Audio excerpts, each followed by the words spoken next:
Eu quis abordar um determinado tema que, como pastor, eu julgava necessário para a igreja.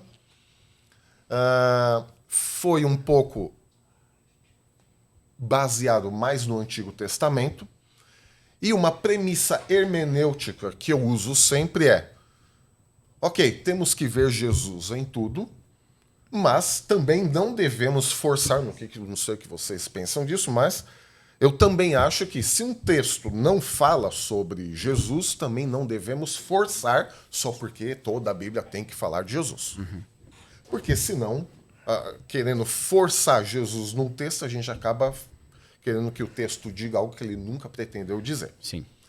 Então fiquei focando nisso, até que em um determinado momento alguém veio me procurar. Alexandre, estamos gostando dessa série de pregações e tudo, mas na verdade está faltando um pouco de Jesus.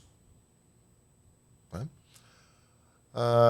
Aí eu fui obrigado a responder exatamente isso que eu acabei de dizer.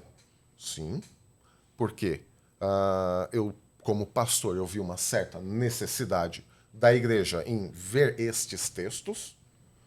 E como teólogo, eu não vou forçar um texto que não é messiânico, que não fala necessariamente de Jesus, e tentar forçar uma aplicação em Jesus. Né?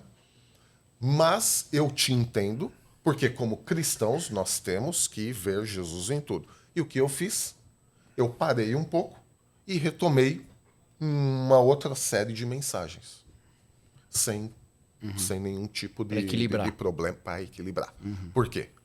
Porque eu vi que algumas pessoas na comunidade tinham necessidade também de ver uma abordagem direta em Jesus também.